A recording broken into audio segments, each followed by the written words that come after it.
Halo, Assalamualaikum warahmatullahi wabarakatuh. Jumpa lagi dengan saya, Freddy Sudaryanto, di channel YouTube Freddy Sudaryanto. Seperti biasa, kasus Jalan Cagak Subang. Eh,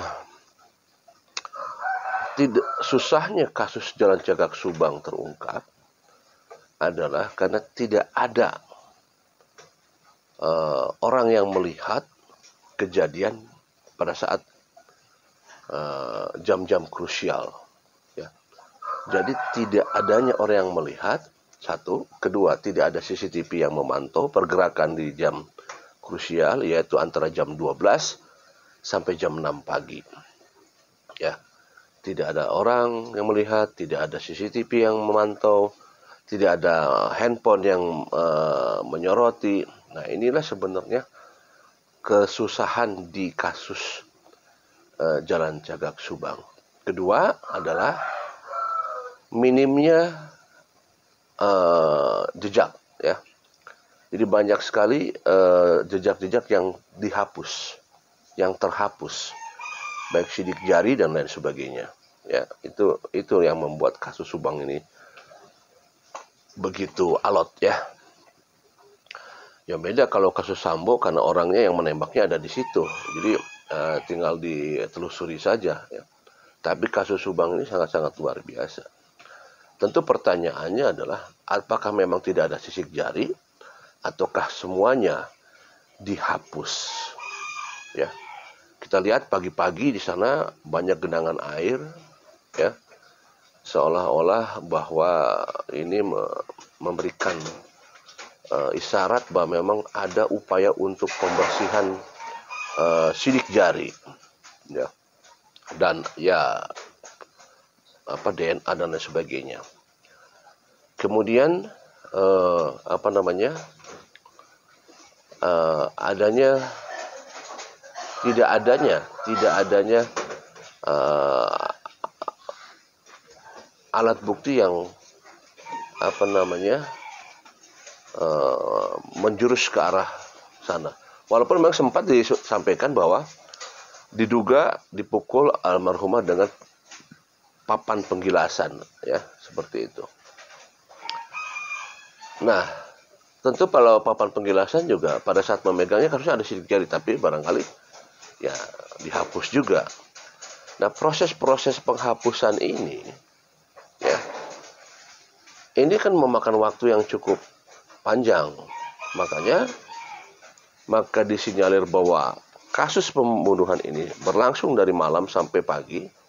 Mungkin ini adalah untuk menghilangkan proses-proses penghilangan sidik jari seperti itu. Nah, kembali lagi, bagaimana bisa agar kasus Subang ini terungkap? Ya, kalau dari semua alat bukti sudah tidak ada yang bisa masuk, ya. Karena kan ada yang bilang katanya ini banyak alat bukti. Ya kalau yang sudah alat bukti ya tidak akan lama-lama sebenarnya. Dan kita juga tidak boleh underestimate kepada pihak kepolisian, ya. Walaupun memang kita ada dugaan-dugaan misalkan oknum-oknum kepolisian yang bermain misalkan jika ada gitu kan. Ya berapa persentase yang bisa bermain seperti itu.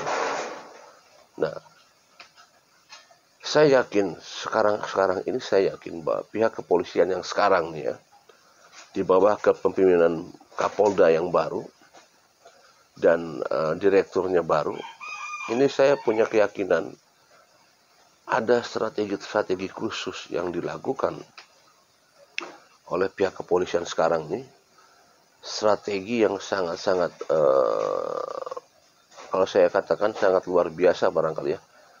Loh kok lu so tahu seperti apa? Ya enggak, kita kan hanya melihat apa yang disampaikan oleh saksi keluar dari BAP, kemudian juga pergerakan-pergerakannya. Loh, lu kok tahu masalah pergerakan? Ya tadi saya sampaikan kemarin itu, ya. Pergerakan itu kan bukan berarti kita harus melihat langsung.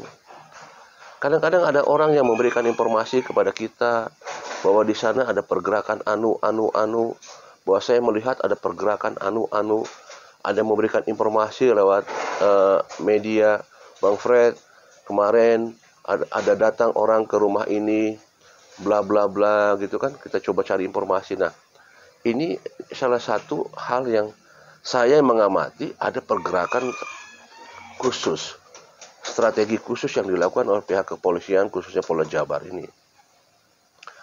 Nah, saya hanya punya keyakinan bahwa ke depan ini ada sesuatu hal yang di luar kebiasaan sebelumnya. Ada strategi khusus yang dilakukan oleh pihak kepolisian. Bagaimana bisa supaya terungkap kasus ini? Ya, satu adalah harus adanya pengakuan. Ya, baik itu pengakuan, contoh misalkan ada tetangga yang melihat seseorang keluar jam sekian, ada yang melihat pergerakan seseorang khususnya ya, misalkan gini, saya melihat si dia keluar jam sekian, atau melihat si dia keluar jam sekian, khususnya di jam krusial, antara jam 12 malam sampai jam 6 pagi. Nah, adanya pengakuan inilah yang nantinya bisa ditelusuri oleh pihak kepolisian. Karena jelas sekarang sudah dari alat bukti sudah tidak bisa lagi diandalkan, ya. Sudah susah. Maka sekarang adalah munculnya kepengakuan. Banyak yang saya amati, ya. Saya berharap adanya pengakuan dari seorang yang mengemudikan mobil Alphard. Saya berharap suatu saat ada pengakuan dari seorang yang mengemudikan mobil Alphard. Saya pernah kemarin ceritakan bahwa analisa saya kemungkinan, saya katakan kemungkinan, apakah ada kemungkinan bahwa seorang yang mengemudikan mobil Alphard adalah seseorang yang diminta pertolongan oleh sang pelaku di TKP untuk memutarkan kendaraan tersebut dan diminta untuk kembali pulang. Sehingga yang bersangkutan tidak melihat kejadian.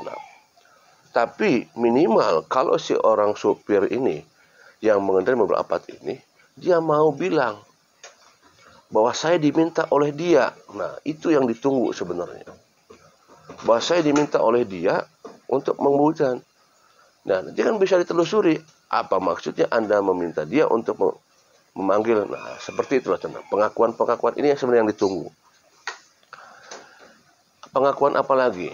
Ya, pengakuan dari, katakanlah misalkan dari dalam kasus ini kita ketahui ya, dimungkinkan adanya dalang, dimungkinkan adanya eksekutor, peran pembantu, ya, dan lain sebagainya. Nah, apakah dari peran-peran ini ada kemungkinan nanti suatu saat ke depan ada yang mengakui, ya, kemudian terus terang dan lain sebagainya. Kemudian ada tetangga yang melihat pergerakan. Oh, si ini keluar jam sekian, si ini keluar jam sekian. Nah, inilah yang kita harapkan. Karena kalau dari segi alat sudah susah. Nah, walaupun pengakuan ini disampaikan katanya, pihak kepolisian tidak butuh pengakuan. Tapi tidak boleh apatis seperti itu. Karena pengakuan dari seseorang bisa menjadikan petunjuk untuk menelusuri ke depannya. Nah, inilah yang sebenarnya ditunggu oleh kita. Adanya pengakuan-pengakuan. Siapa tahu misalkan suatu saat ke depan, ya, ada pengakuan-pengakuan yang sifatnya krusial. Nah, kembali lagi, teknik apa yang akan dibuat oleh pihak kepolisian? Ya, kita lihat beberapa saksi yang diperiksa, ada saksi lama dan saksi baru. Saksi baru kita terlihat adanya apa? Tetangga-tetangga dari saksi-saksi. Ada tetangganya saksi ini, ada tetangganya saksi ini, sudah mulai diperiksa. Ya, sudah mulai diperiksa kemarin-kemarin. Artinya akan mencari informasi apakah ada keterangan terbaru dari orang-orang yang diperiksa yang akan nanti memperkuat dan melemahkan alibi. Seperti itu. Kemudian, mungkinkah bila mana misalkan saya sampaikan di awal-awal dulu, di awal-awal video saya, bahwa akan pengakuan terjadi terhadap seorang pelaku, seorang seorang pelaku kemudian berserta ya baik pelaku yang sifatnya melihat, mengetahui, ya. Kemudian ada waktunya suatu saat, ya, keterbatasan dari pemikiran dia untuk mempertahankan, menutupi apa yang dia lihat, apa yang dia dengar, apa yang dia lakukan. Katakanlah begini, ada seorang pelaku, di mana pelaku itu baiknya adalah mengetahui, ya, kemudian suatu saat dia akan terbuka, misalkan, dengan cara apa? Nah, inilah strategi pihak kepolisian yang saya yakini bahwa punya jurus-jurus ampuh untuk bisa membuka agar tabir ini bisa terbuka seperti itu.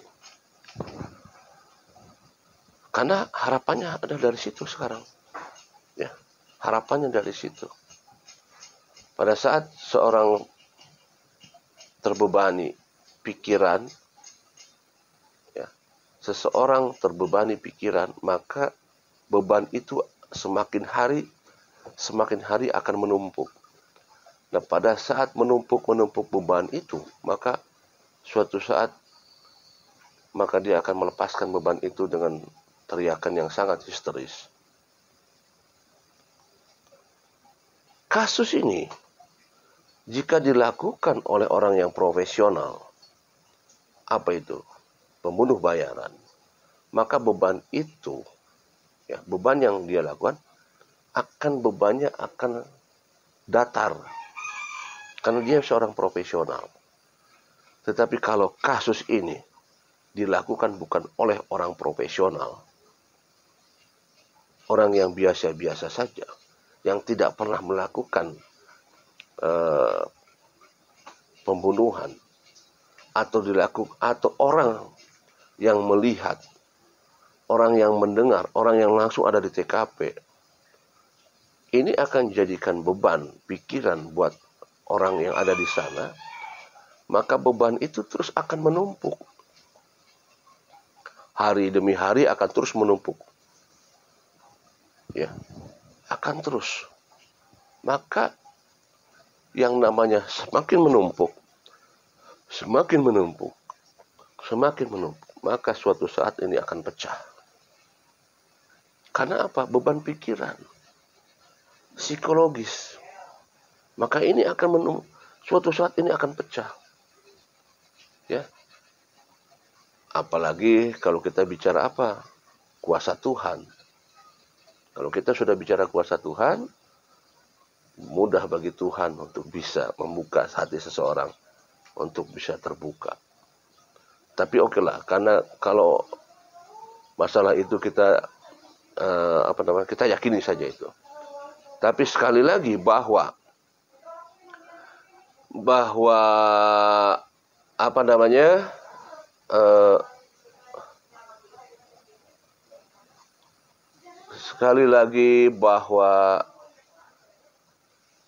apa yang akan dilakukan nanti di sana, apa yang akan mereka lakukan, apa yang akan mereka buka di sana, maka kemungkinan bahwa pada saat mereka sudah terbebani pikiran, maka suatu saat ini akan terbuka.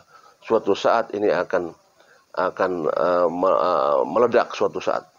Karena yaitu pikiran yang menumpuk ini suatu saat akan meledak kalau dia terus terbebani. Ya, terbebani, suatu saat dia akan, ya, seperti itu. Demikian, assalamualaikum warahmatullahi wabarakatuh.